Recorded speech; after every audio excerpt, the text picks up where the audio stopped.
Sheikh abakulu abali wano, Sheikh Ibrahim Chebanja, Sheikh Siraji Kawoya, Seba Miru wa Fowa Kampala, Sheikh Ibrahim, Secretary General, from Sheikh abali wana abenjawulo, akulira pick up enkadde mu kibuga, agikikubira abakulembeze ku mitendera egy'enjawulo, bakama baffe LC ne bamemba mwenna, assalamu alaikum wa rahmatullahi wa barakatuh. Tuli basanyufu okubeerako wano naddala bwe twetunulako mbiyenyi ng'abakkiriza. Ensisinkano zino nkulu zitwongera okwezza obujja, tulwawo okulabagana, tulemenga kulinda eridda lusugaggadde esembayo mu buli mwaka, naye ensinkano nga zino ate nga zakkulaakulanya umma. Ekigambo ekyo ssebo Mukama waffe tusaba Allah akikuwangaalizeeko ate akitukuwemu obulungi. Njagala kwogera ku bigambo bijja kuba bitono nnyo mu ddakika nga 2. Ensonga gye tuliko eya hijja. Hijja mpagi yakutaano mu mpagi z'Obusiraamu. Naye kino olwaleero umma kyeriko okutongoza ekitongole kino n'okukiteekamu amaanyi, eryo ssanyu lyaffe ffenna Abasiraamu. Abantu bangi bakoze ebibiina ebitwala abantu emaka ne bitambula, naye jama'iya ennamba eyinza etya okubanga terina kibiina kyetongodde kitambula mu bulambulukufu? Sebe ensonga eyo gye wakoze okwongera amaanyi mu kitongole kino, nsaba Allah subhanahu wa ta'ala akiteekemu omukisa era kitambule. Okutwala abantu emaka si kyangu, gwe gumu ku mulimu ogukyasinza okubanga muzibu. Ibaada ate business. Era olitakulimbanga nti atwala abantu emaka tali mu business. Ibaada ate munda mulimu ki? Business. Ma'aribul ukhra. Kati ebintu ebyo ebibiri tulina okubanga byombi tubirongoosa. Ibaada eyimirirewo nga bweteekeddwa okuyimirirawo, ate era bw'ebeera business tugirongoose nga business bwekola ki? Bwerina okutambula. Business bagiranga. Business ebeera ne bakasitoma baayo bakwatibwa bulungi, bakasitoma baayo baweebwa services ki? Ennungi. Ekyo bwe tunaakitegeera, jama'iya ejja kuba ku ntikko etwala abantu emaka. Tulemererwa tutya okubanga tuva ku booda paka ku booda ne tubulwa abalamazi abawera 10, ng'abantu ba bulijjo abatalina na bitongole batwala abantu 50, batwala abantu 60, naga nalisa abantu 3, talina na muzikiti, si imaamu. Naye ffe jama'iya tulina amiru umma, tulina secretary general, tulina aba district umara, tulina abaki, tulina ne shura council. Naye tuba tusaze ne tugamba Sheikh Ibrahim gende Masaka otusakireyo abalamazi aba, nonga nti gende e Bugerere oleeteyo 10, ono n'omutume ekiziiko simi ewammwe. Lwakuba obuzibu tulina Abasiraamu tetwagala kuleeta service mu bintu bitugasa. Buli omu ayagala kwezza muki? Mu nkwawa. Bano tunaba tulowoozeza nga tukolerera Busiraamu, kuba gino gye emikulu gye twagala okulekawo mu nsi. Nze ndi musanyufu ku kino. Nze nabaddeeyo Singido nakomyewo nga nkooye maze ennaku nga 5. Naye mukama wange ono bwe yankubidde akasimu, Sheikh Ibrahim kyabadde ayogerako okugondera abaki? Abakulembeze. Bali tugondera abakulembeze baffe tusobole okutambulira awaki? Awamu mwe muli ne baraka. Niwe tunajeemera abakulembeze, ayinza abadde anjogerako simanyi director waki, nsobola okugamba nti nze ndi independent neetongodde. Nimulowooza lwaki bampita nenzija. kubanga mmanyi obusiraamu bundagira kugondera muki ekyo senga ffenna tukitwala osoma ebitabo n'okomawa oli wansi wa bukulembeze bwa amirul umma mugondere muwulirize kubanga Allah kyakukola ki kyakwagaza wajibuna jagala kumaliriza ne bino wampadde eddakiika 3 biki ebitta emirimu gyaffe service mu kuweereza abasiraamu addala mu bitongole nga bino bitulimu ekisookera ddala kuwuliriza bigambo by'abantu olugambo lwonoonye emirimu gy'obusiraamu kasita tunagira amatuga ne tugateekamu ki pamba ffe tusonga embeere weereza abasiraamu nga towuliriza bigambo by'abogezi abo balya ssente abo kati bataddewo kyabwe ebyo tokola ki gwerekawo omukululo nti obusiraamu bulisanga kino kikola ki kitambula bwe tunaawuliriza ebigambo olugambo tetujja kutambula ekyokubiri entalo ezitakoma musinga kutegeera kye bayita fitina naye nze okukirongoosa kanziyite ki entalo ezitakola ki buli entalo we ziba nga tezikoma emirimu gya umma tegisobola kutambula twejjemu entalo seeka lwaki olwanyise seeka muno ate nga mwenna muli ku manihaji etya amaanyi n'ogateeka ku musalafu muno gotasobola nakuteeka ku munabbida wabula oli ku musalafu muno omuteereddewo enkokola ebikono bw'omwogerera ebiki banki tubeera ku muti nga tugutema ate nga kwotudde twagala kubeera nga bakapere amaanyi gaffe tugajje mu ntalo ezitakola ki bwe tunaabeera mu ntalo ezitakoma saaviisi zino ojja kulaba nga abantu tuli makka ng'abantu batandise n'okubeera nga bakasuukirira ekintu kino amaki amajja amavundu so wallahi bwe lwowulira nti nakasero yatutte abantu 5 gwe tutunuulira nti bafunye ssente mmeka wabula essanyu lye nti ekintu kikola ki kitambula kubamba wadde example nti omuntu kisa kinnoomu ajja n'ateekawo ekiki ekibiina ne kitambula talina na muzikiti si watwale sidikistiyani naye n'atwala abantu naye kalemanga gwe wa development mu jamuiya olemerera otya okuleeta abasaabaze abagenda e Makka mu mmotoka yo kwotudde entalo ezitakola ki ezitaggwa ntegerekisi ezo tuzizzeewa ekirala ekiddirira ekisembayo buli awabeera ssente wonna walina okubeerawo accountability buli awabeera ssente wonna walina okubeerawo kye bayita ki gwe kasita bakwasa ekintu nti gwe okulira kino nga kireeta ssente kirimu akantu k'essente beera ne kye bayita ki accountability leka gamba nti temunneesiga kasita zibeera ssente it is a must olina okubeera ne accountability oba bakwesiga oba tebakwesiga beera ne kye bayita ki ne bw'obeera mu kitongole ng'ekyo n'ekitaleeta ssente ono si ye mwogezi wa jamaiya waffe gwe tulina olina okuba ne kye bayita lipooti kiri kya ssente accountability ekitaleeta ssente kibeera neki the report otambuzza otya emirimu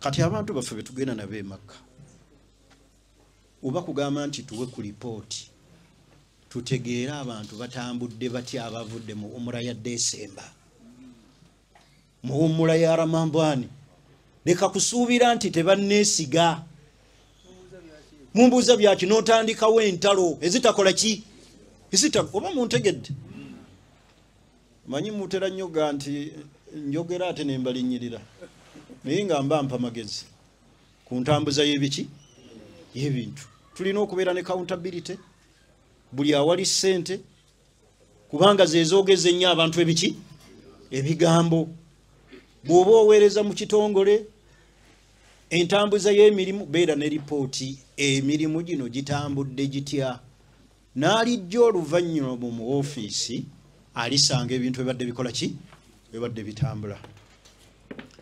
Munzikirize nkome ku ebyo naye nga ndi musanyufu nnyo mukama waffe okwongera amaanyi mu kitongole kino ekitwala abantu e Makka nze nja kuba mabega waakyo mu kuweereza n'okukisakira abalamazi okulaba nga tutambula buki bulungi. Nze wonna bwe munampitira oba misana oba kiro nga kuweereza busiraamu tujja kubeera ffenna biidhinillah. Nsaba Allah atukuume. Abantu batera nnyo ga nti jamuiya tetambula terina byekoze ki naye ffe kennyini ffe tulina ogikolerera tugisakire. Era ssebo mukama wange mu bbanga eritali ttono nja kwanjulira limbo y'obusiraamu nga ye jamaiya kwe tutandikirwa ng'eki ng'entandikwa nti nayo yabuki ya busiraamu nga ye jamaiya. Kyo nsaba Allah kituwe era tukiteeke mu pulaani zaffe ezinaayambako ku jamaiya okukola ki okutambula. N'olw'ensonga eyo mukkirize nkome wano n'ebigambo ebyo bitonotono benkosezza mu nsonyiwe sikikoze mu bugenderevu naye kulongoosa mannya gaffe n'okulaba nti abantu tutambulira waki wamu wa atasimu bihablillahi jamia wala tafarraku. Saba Allah tukuume era nga nkubiriza abantu mwenna tuwagire jamuiya tutabligi dawatu as-salafiyya abalamazi mujje tutambule nammwe. Ndabye wano package ya July ogenda ku umra August mujje mwewandiise tubatwalewa e Makka mu umra mukole umra eri ku musingi ddala omuki omusiraamu ddala nti eno ye ibada ekolebwa bweti abantu basome ate bagikole esobole okutambula obulungi. So muwagire mujje tubasaabaze tusobole okugenda e Makka ne Madina ate era nga ne hijja insha Allah entambula yetya yemu. Subhanakallahumma wa bihamdik ashhadu an la ilaha illa anta nastaghfiruka wa natubu ilaik. Assalamu alaikum wa rahmatullahi wa barakatuh.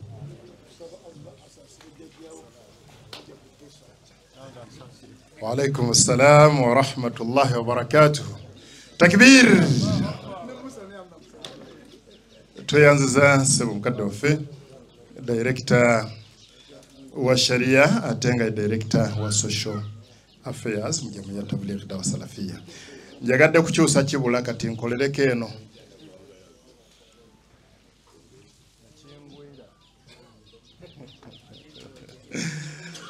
Okay, tuyanziza mukadde waffe so Allah subhanahu wa ta'ala akongere obuvumu n'obuwangazi obulungi. Njagala mukkirize tweyongere okudduka speed ya yiri. Njagala kutwala mukisa guno mpite Sheikh Hamza Sentongo afulumyem. Okay. Sheikh Hamza Sentongo Haji tubadde naye wano era ye director wa hijja abaddeko ebbanga eriyise abadde alina programu n'ebigambo ebitongole byalina okutuusa naye bw'anaaba akomyewo biiririra ajja kubituusa. Tuli wano ku nsonga ya hijja. Njagala gamba nti abakuŋŋaanye wano ffe ba customers abasookerwako ng'abalala tebannakola ki tebannaba kujja. Buli ali wano nkakasa oyagala umra si bwe kiri ate hijja naye mwagala. Sawa Allah atuwe. Imamu oyagala hijja wa umra imamu w'ekitundu yagala hijja jangu mu jamaiya inshallah. Nawe mukama wange mujje tubatwale Makka biidhinillah mwe namba wadde omukisa okujja mu kampuni mugende Makka. Njogedde ki omukisa ogusooka gwa imamu w'ekitundu Seeka Muhammad Bwanika insha Allah gwe hijjayo tugikuwadde jangu mu office we wandiise osasule tugende ffenna insha Allah ta'ala. Ekyo tekiri mu nkiso tetujogera mu kaama tukyogera mu kitangala ne mu nzikiza. Barakallahu fikum. samukirize chairman w'olukiiko olupya ojja otuuse obubaka bwo eri hadara eno biidhinillahi taala. Abadde chairman w'olukiiko olukadde abadde alina okusooka naye afulumyemu kakati olukiiko olupya mwenna mujje. Olukiiko olupya mwenna mujje.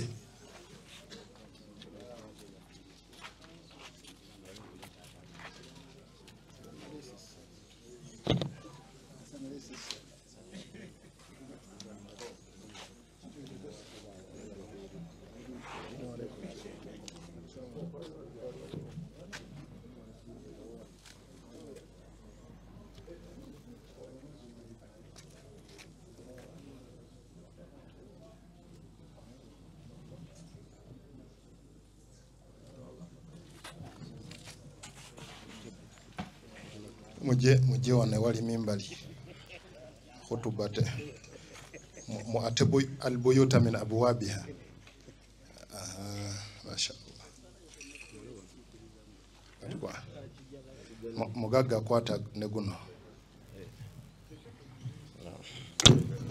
Bismillah, wassalatu wassalamu ala rasulillahi sallallahu alaihi wasallam. Assalamu alaikum wa rahmatullahi wa barakatuh. Wa alaikum assalam wa rahmatullahi. Na barakallahu fiku wa jazakallahu khaira. Kusokera ddala tubandiza bakadde bafa bebitibwa olw'okubakowoola nga tuyitira mukadde wa family umma ne mubanga mujja tubeebaliza ddala. Ensonga ey'okubiri nga sinnaba kubaako kyenjogera nja kusaba mukadde wange okkirize ekifo kino kye tulimu tutaddewo ekitongole kino ekya Hijja and Umrah naye nga waliwo ekitongole kirala ekyasangiddwawo kakitegeeza ekitongole ekifo kino kyopaleetinga ebitongole bibiri. Ekitongole ekisooka kyabaddewo bakiyita Al Afia Charity Organization. Nja kusaba okkirize nsooke mpeereze mukadde waffe chairman wa Al Afia Charity Organization atwanirize mu kifo kino insha Allah oluvannyuma nange nyongerezeeko. Barakallahu fika jazakallahu khaira. Bismillahir Rahmanir Rahim. Alhamdulillahi Rabbil Alamin.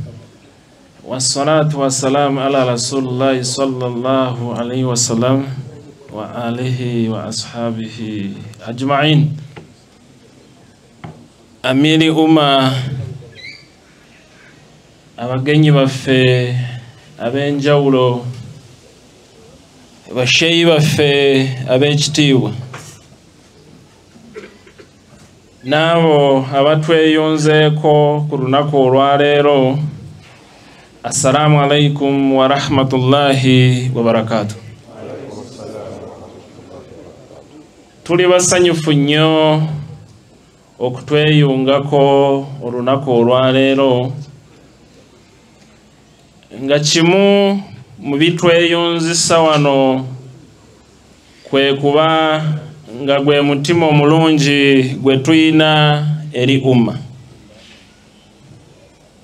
Nkakasa ffena twandibadde n'ebingi bye tukola eyo naye tubyerekereza tusobole okwanukula omulanga gwa mukama waffe Amiri Umma Muhammad Yunus Kamoga Ayine.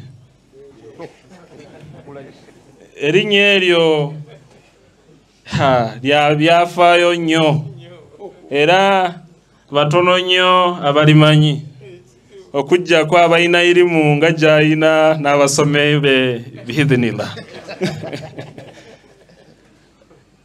Twatuula ne tukiriziganya ye Muhammad Yunus Ayine nange nze Muhammad Ayine Kamoga.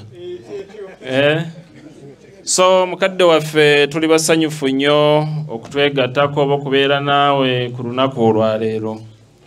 Nsonga ey'okubiri biidhinillah, ffe nga b'ekibiina kya Al Afia Charity Organization nga nze chairman waakyo tubaaniriza mu kitundu kino. Mukama waffe Amiri Umma n'abasiraamu b'obusiraamu bwatusanga olwedde waliwo we tuli. No kiina kye kituyigiriza nti omusiraamu yenna noonya we mwegattira tomanya we mwegatidde ate oluusi opportunities endala wezikola zitya wezibasanga. Nga nkakasa ono avudde waggulu muganda wange Muhammad Mayanja y'omu mu bamemba ba Al Afia Charity Organization. Al Afia Charity Organization einayo ba director ne ba members abamu betuyina oba betusobodde okubeerako nabo wano, nga nsaba lwekiba tekibayisa obubi mu sekendi ng'emu tusobola okuyimukako katono for recognition, kubanga Al Afia yekyaziza ate Jamia Tabligh Asarafia Hijja and Umrah. Barakallahu fikum wa jazakallahu khayra. Bonabe mulababo bahajjati baffe ba member ba Al Afia Charity Organization. Al Afia Charity Organization kibiina ng'ekibiina ekyo kiyimiridde ku musinje gwa Busiraamu, nga kikola emirimu egy'enjawulo ng'ejja organization endala gye kikola kitya gye kikola, ng'era yemu muzaddukira ku mulanga mukadde waffe Amir gwe yayinako emabegakaawo okugenda okunoonya emmere egenda abaganda baffe abali mu komera kwe bagenda okukola ki. So mukama waffe Amir Umma ekibiina ekyo nakyo kiri wansi w'ebigere ebyo. Si bingi nnyo, sijja kufuuka mwogezi wa lunaku, ndi musanyufu nnyo okubanga tusobodde okubeerako nammwe, era tuli basanyufu nnyo, tuli basiimu okutwesiga ne mugamba nti ffe abagenda okukulembera omulimu guno gwe mutuwadde ogutali mutono. Sheyi mukadde wange Sheyi Bosa avudde waggulu atutematemedde bimu ku challenges eziri mu mulimu guno, naye nga nkakasa nga tukwatira wamu ku mulimu guno gwe mutuwadde tujja kusobola ate okuba nga tugutuukiriza inshaallah. Barakallahu fikum wa jazakallahu khayr. Sijja kusuka wano, nja kuddiza akazindaalo ndowooza mukadde waffe chairman waffe abeeko ate ndowooza kyatutuusaako biidhnillah. Assalamu alaikum wa rahmatullahi wa barakatuh. Alaikum assalam wa rahmatullahi wa barakatuh. Barakallahu fikum mukadde waffe. Once again nyongera okwaniza bakadde waffe ow'ekitiibwa mukadde waffe Amir Umma, Secretary General mukadde waffe Seeka Ibrahim Kyebanja, mukadde waffe Sheikh Salim Bosa, Amiri wa Kampala mukadde waffe Seeka Ibrahim Kizito, wamu n'abakadde baffe abalala mwenna, Seeka Siraji Sebo tukwaniriza, Seeka Saji Kawoya Alizigala, ab'ebitiibwa mwenna twongera okubaaniriza. Mu bigambo ebitonotono inshaallah utaala olwakadde okugenda, oluvannyuma lwa Amir Umma okuyimirira n'atukoowoola n'agamba mujje tufuneko we tutuula tulowooze ku nsonga ya hijja nga bwe n'atambula. Yankubirako akasimu ne mukadde waffe ayine Muhammad Yunusu Kamoga, musajja wairi mu bahali wamu ne mukadde waffe Haji Ali, natugamba mujje tutuulemu tulabe ekyokukola.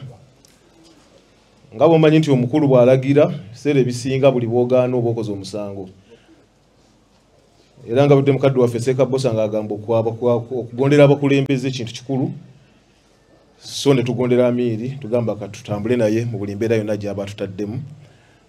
Ffe tukakasa Seeka Bosa agambye nti bitambula bibiri, busiraamu na business mu kino kye tugendamu. Naye nga nja kusaba bakadde baffe kusinziira ku kibiina kino nga bwe kiri ku ssaawa eno, business tusooke tugirindemu katono, tusooke tulwane engeri gye tuyimirizaawo ekintu kino. Kuba ekyaddala ku ssaawa eno bw'otunula n'akatono nnyo ke tutambuddemu nga kyetaaga sapoti nnyingi. ey'amaanyi.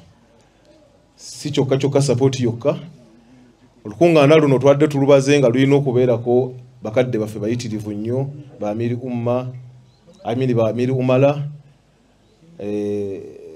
ba district Umala bonna ba district Umala nga ba Amiri Umala musonyo bannaye ba district Umala bonna nga balina okubeera kuno, kituyambe okubeera nga tugaziya network mu bifo byaffe ebyenjawulo owali emizigiti gyaffe gyonna gyonna gyajja muhiya, tubenga ffenna tutambula kitole tufuna abantu bangi kuba omulimu guno okufunamu kyolina okufunamu n'okubanga kigutambula kitegeeza kubanga mukuŋŋaanya abantu bangi abagenda e Makka.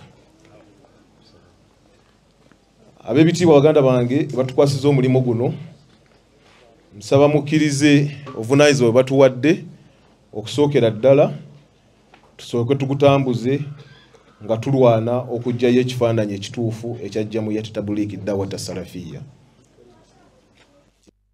Amiri Umma yatunokolayo n'agamba tubeeko engeri giki gye tumuyambako ku nsonga eyo.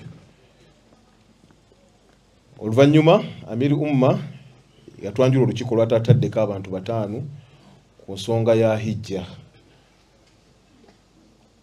Amannya nze Muhammad Mayanja, abasinga mummanyi, buli ali wano buli gwentunulako wano muyinako sitoole kyova olaba sisobola kuginyumya n'engimalayo.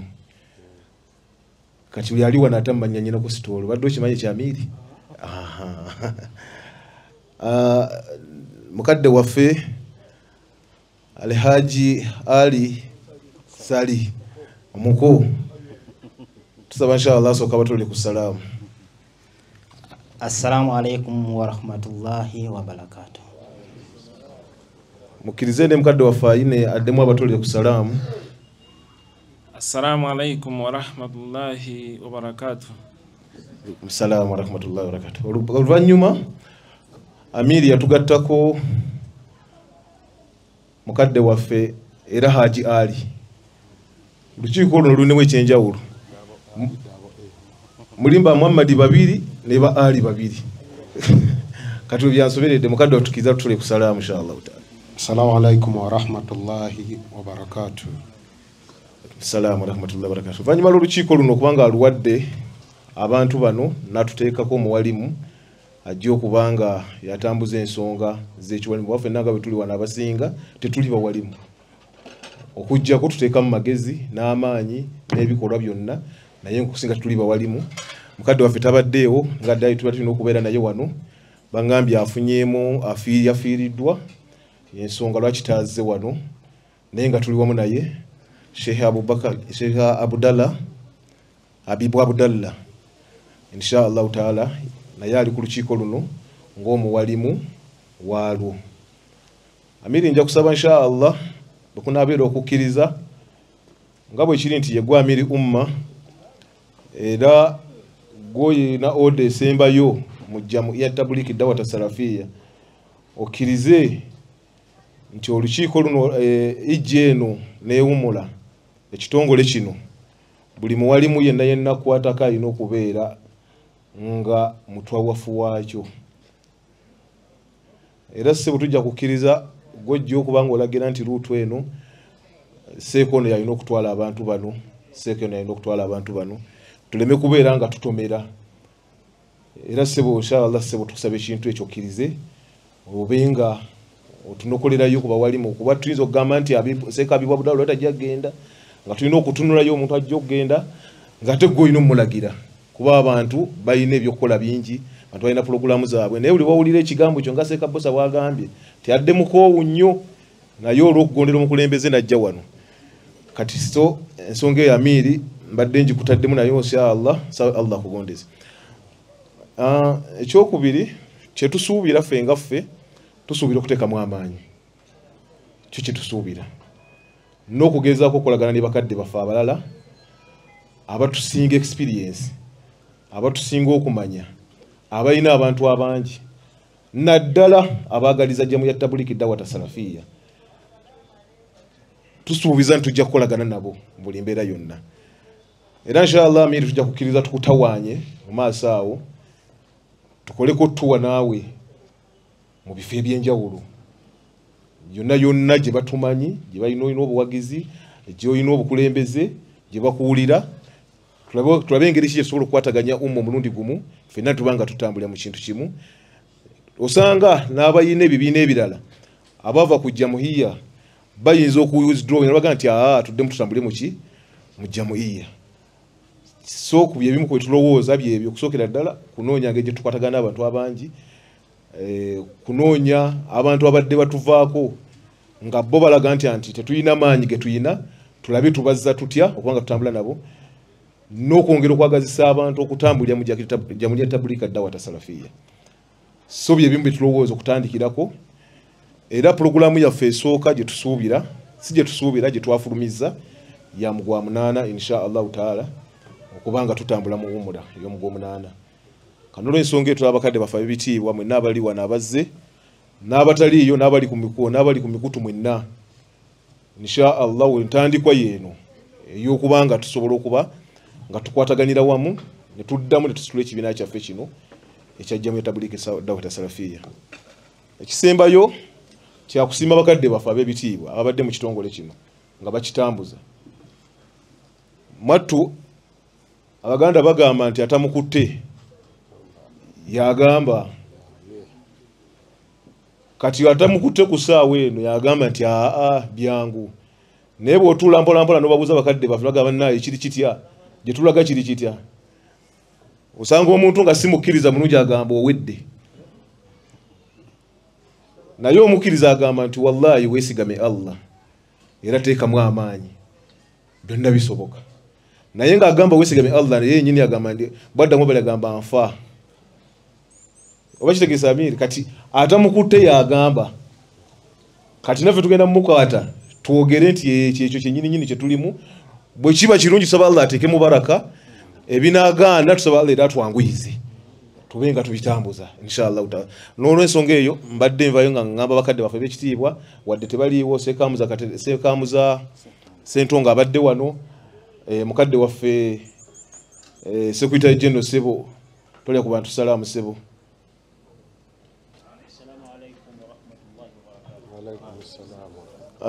Olukiiko olwo lubaddeko ne Sheikha Ibrahim Kitenda naye tasobodde kubeera wano, ndowooza alina wadde yeetumyeko ng'omuntu, ne bakadde bafe abangi naye twogera nabo mpolampola tutegeere gye tulaga wabadde watambula watya then wa bwe tutandikira. Era tujja kusaba bakadde bafe ebitiibwa mwena abadde mu ntebe zino oba mu bifo bino mutuyambe mutulage ku ebyo bye mubadde mutambuleko, osanga tujja okwongereza amaanyi gaffe mu bulungi mpolampola insha Allahu taala. Sijja kuwanvuya nnyo olwakadde kuba nsuubira Amiri abagenyi bano batuuse wano saa 8. Era ne mbagamba nti waliwo nagambye ateekaawo emmotoka galewo ne geeti. Amiri uma katanaba kuyingira tewali afuluma. Ne tusooka tugulawo geeti emu ng'eyingiza. Kati bwe tulabye nga batandika okufuluma ne tuzzaawo tugamba osooka ojje. Naye kati engeri gy'ozze Sebo abagenyi bano bakooye dda, sijja kulandaga nnyo kuba okunyumya kunkumanyi okwogera nkumanyi, naye sijja kulandaga nnyo. Nsaba mukkirize bakadde bange ab'ebitiibwa nkomaawo, naye ng'ekisinga okuba ekyamakulu omukulimo guno gwatuwadde mututeeke mu dduwa. Ekisooka, ekyokubiri mutuwagire, ekyokusatu mutwesige. Si byo byaba ebitiibwa. Barakallahu fiikum wa jazakumullahu khaira. Assalamu alaikum wa rahmatullahi wa barakatuh.